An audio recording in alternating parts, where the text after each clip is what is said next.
सरकार आसुची कि कादुओ योजना माटी माफिया कब्जे पक्का पिचु सड़क किंतु प्रशासन मुहरे बंधा होईची तुंडी।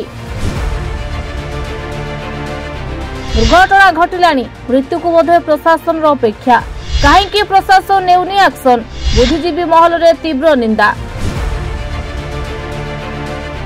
अस्तरंग काकड़पुर बॉर्डर कहुवा खंडासाही क्लास रोड अतीत रास्ता संपूर्ण जराजीर्ण अवस्था रही मात्र राज्य सरकार को ग्राम्य उन्नयन विभाग यह रास्तार नवीकरण करने सह जिउंती छकरू खंडासाही 2 किलोमीटर पर्यंत पक्का पिचु सड़क करथिले। तालदा दीपांचल बिजु सेतु पूर्णांग हेबा परे अस्तरंग काकड़पुर को आंचलिक लोकों यही गोटे मात्र रास्ता सुविधाजनक थिला। केवल आंचलिक नुहे बरं जगतसिंहपुर कटक केन्द्रापड़ा और पुरी जिला लोक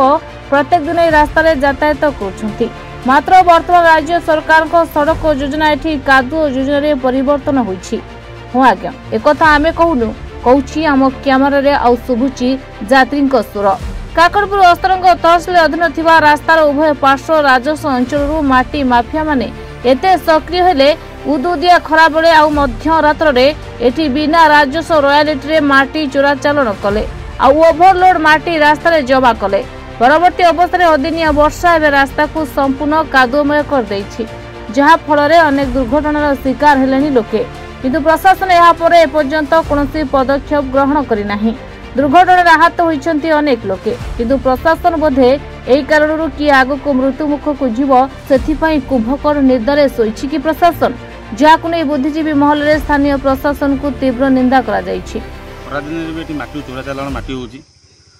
एवं जो खरादिन चालाण हो वर्षा है लोक बहुत असुविधा लोक रोड घाटे पड़ुं मुझे देखिए आसली बहुत लोक गड़े गड़ी साइकेल बा बाइक नहीं जाऊँगी एटी दायी किए प्रशासन दायी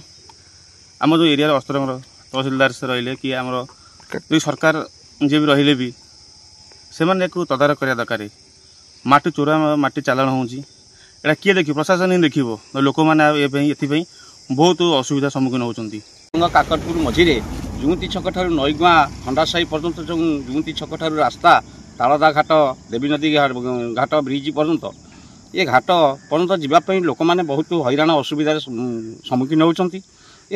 वर्षा दिने जो प्रकार माटी उठुची खरा दिने ये वर्षा दिने ये कादुआ पकई ट्रैक्टर बेला वर्षा दिने रास्ता तक जो प्रकार अवस्था कादुआ फल फल ही बाहर जहाँफल यात्री मैंने जावाक काली गोटे झीर गाड़ी ये स्कूटीटा खसीगला ये कादुअरे से झीटी पूरा जाए गछे बाड़े ही गला मुझे आसी पछपटू भिड़ी धरी से झीटा को उद्धार कली कहली माँ तुम एत बाट केमी खसीगल ना सारे साढ़ू गोटे कार आसला मुझे काटिदेला बेलू खसीगला ये फल फलिया कादुआ ट्राक्टर वाला सब पकई कादुआ मुंडा मुंडा कादुआ तेणुक प्रशासन को आम नवेदन करुँ आमर ये जून छक रास्ता को सुरक्षित भाव में कम करागले आम तालदा नईगुआ एवं तालदा पंचायत नईगुआ पर सबू लोक यही बाट दे जावासवा करलदा घाट देकी जावासवा कर जून छक रास्ता देकी तेणु प्रशासन को आम नवेदन करुँ जे रास्ता को संपूर्ण भाव में भल रूपे कम करागले आम समस्त ग्रामवासी तालदा पंचायत ग्रामवासी नईगुआ पंचायत ग्रामवासी मैंने आम समस्त उपकृत हेबू और बाहर लोक मैंने आसुँच उपकृत हे ये आम प्रशासन को